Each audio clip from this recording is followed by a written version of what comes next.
my little project of getting one bill from each of the district banks is one closer. So I found a K note, Dallas. So all I need now is the I.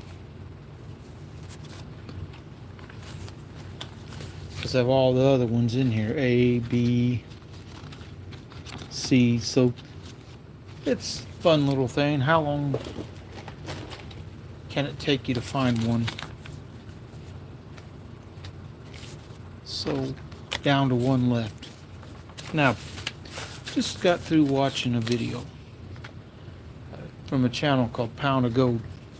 He's talking about getting a bunch of 40% Kennedy half dollars from the bank.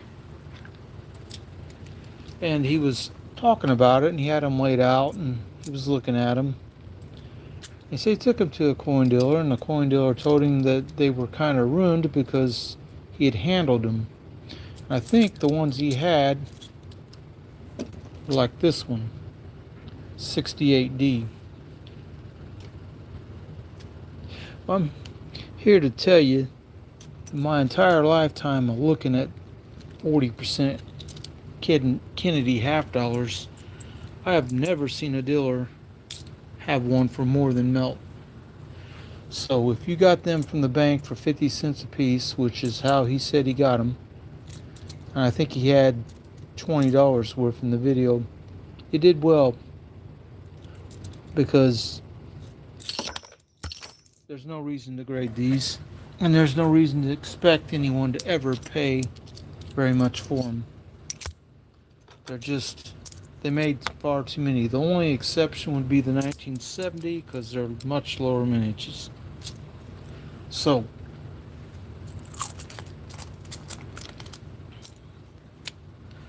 that's that tube. And some of these I bought for as little as $2 a few years ago because silver was lower. Now, the same goes true for this kind of half dollar. You go to the bank, you ask if they have any half dollars, and they hand you several of them, and you get one of these. The Kennedy 64. It's 90% silver, but most of the time these around here, no matter what kind of shape they're in, they don't sell much for melt value on them. And now this is stuff I all bought over the years ago. There's Franklin's and Walker's and a few Kennedy 90% silvers. And this one actually looks pretty lightly circulated, if it even is considered circulated. It's got a few scratches, but it's got good mint luster. But if I go to my coin dealer tomorrow and he has any of these, he'll probably have them priced around $11.50 to $12, maybe $12.50. You can't get much of a price out of Kennedy half dollars. They're just not that collectible. But he seemed to be worried that he made a mistake, and I'm like, I don't think so. All right, let's go on to another thing. I've been filling up this tube of dollar coins, trying to get hello Flapjack and Hunter, trying to get another tube of dollar coins to fill a tube. Now these, I got them for 24 piece. And the weight total of these two, even though they both have holes, it were under melt by a couple dollars or more for both of them, over what this much weight, which was about 52.5 grams, I think. So if you can get them that cheap. Oh, I some of these coins I just found. That's a proof, not a silver one. I think I found that one in my change actually. I think it's a proof. Looks like one. But yeah, a lot of them I just got in my change, including a war nickel. I found that in my change a while back.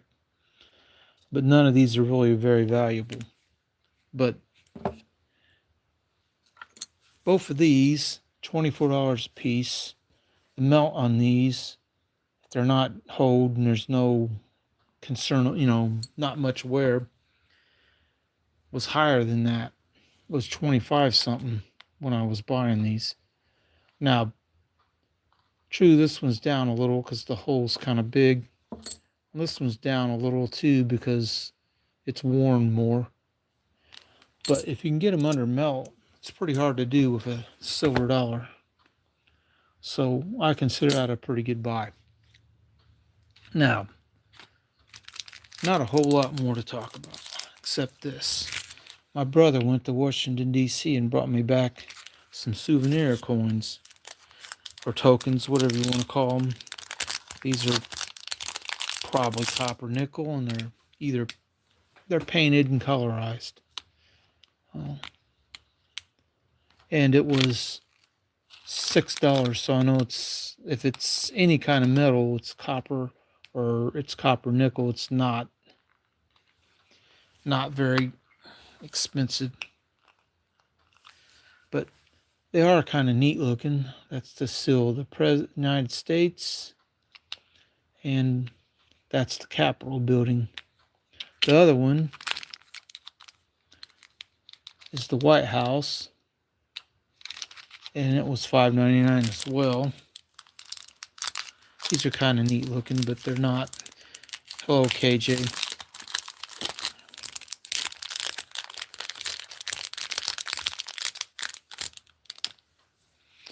Also has the great seal of the United States on it. These are medallions of some sort, metals. They're not made out of precious metals.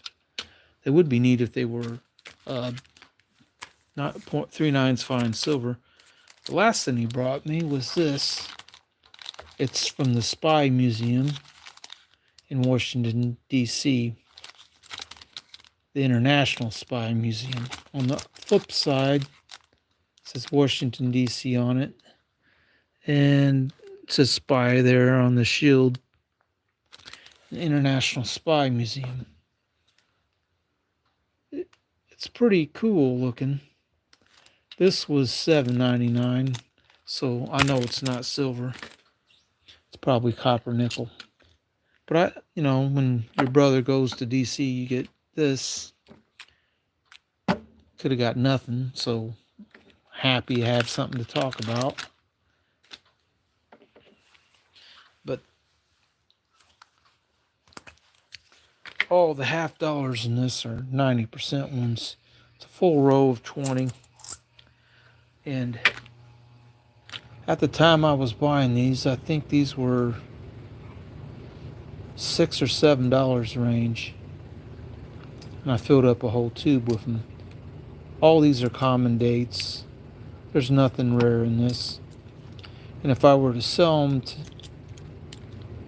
tomorrow, if I wanted to, the whole tube, my coin dealer would probably give me about $10 a piece for them, give or take.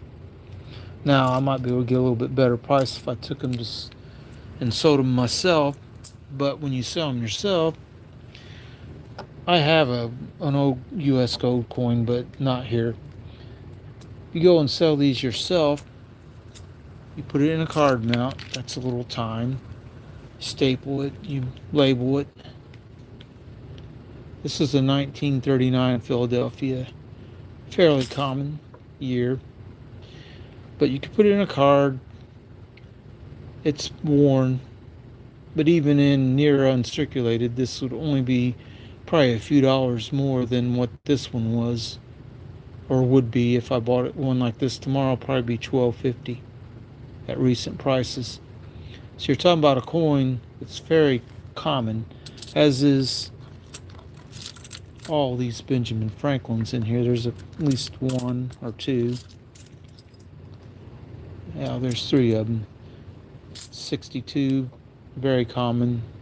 The mint mark on these is right above the bell, very small. This one sort of looks drab, but it does have mint luster.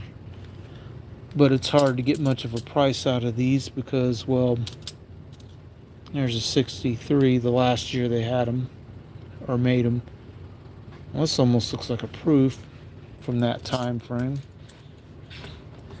But again, these walkers, they're all somewhat worn. That's a 45. None of them are in real great shape, high grade. Now some of them that are in high grade they're worth of 2 or 3 times their melt value.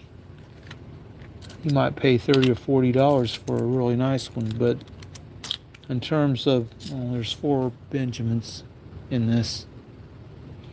But in terms of these 64 Kennedys, you're not going to get much of a price on them.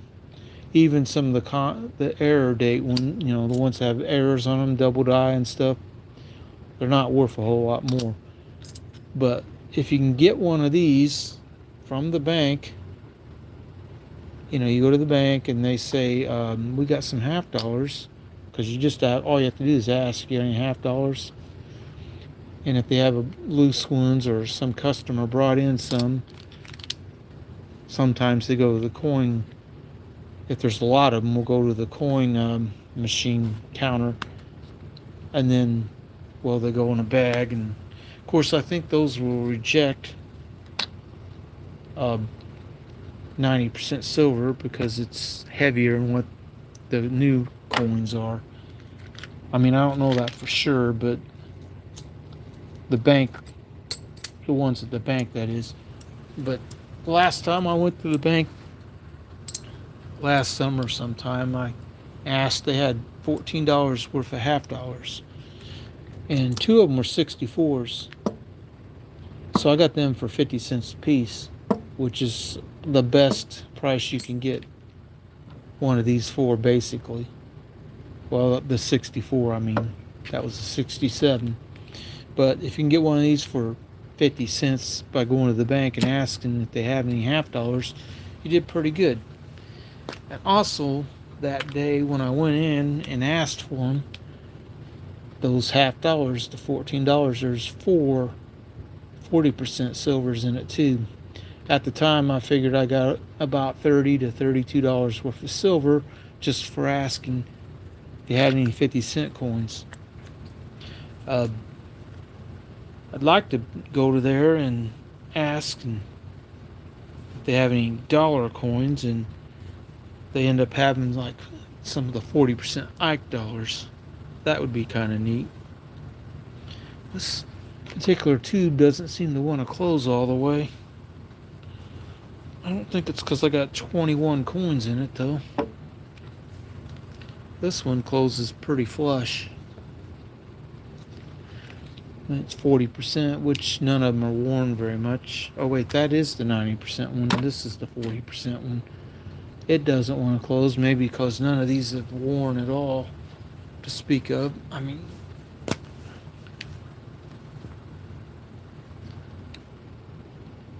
you don't see any flattening on the design, so it's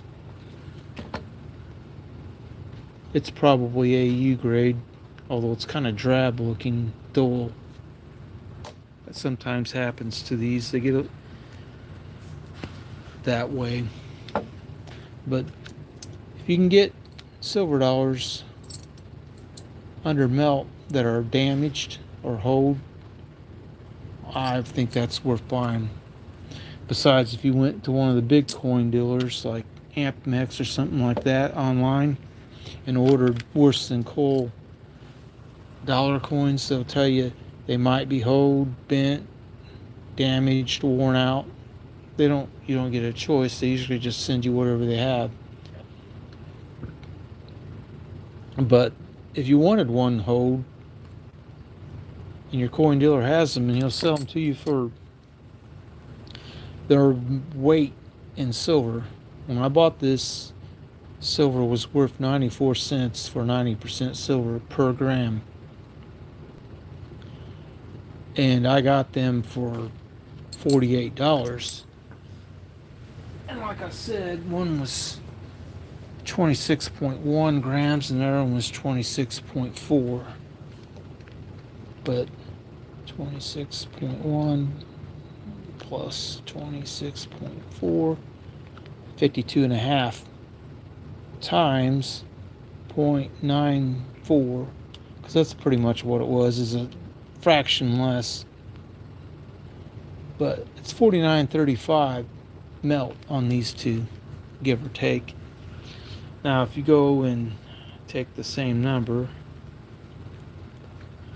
times, say you want to go down to 0.9345 or something, because that's probably closer to what it was, you're still talking $49 worth of silver that I got for 48. So I got it $1 under melt. That's how you want to buy ones that are damaged like this if you can. I wouldn't recommend going much more than $1 over their melt, in my opinion, because they're damaged and you're not going to resell them for a lot of money because they're damaged.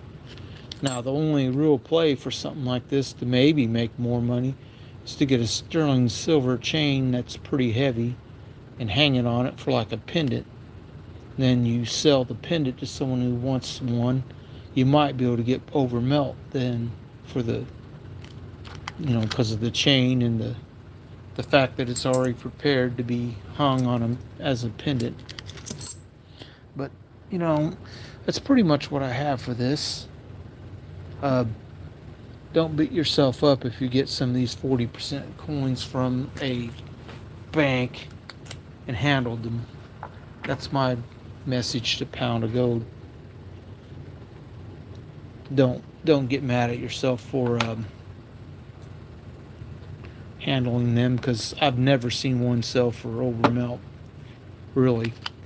Even really nice ones. The only ones that ever sold over melt that I've ever seen are the 1970s, because 1970, that is not P, I think it's D and S, and D is the lower mintage of the two. San Francisco's a proof. Those typically sell for above melt, but the rest of them, I've never seen one sell for over melt, so I wouldn't be too concerned. Besides, he got $20 worth of 40% half dollars. I think it was $20 worth. That's 40 coins for 50 cents a piece. So at about 450 or whatever melt is on these, he came out ahead, even if he feels like he could have made more money. But that's pretty much all I have for this. I hope that everyone has a good night, because I'm going to go ahead and bring this down, and we'll see you next time.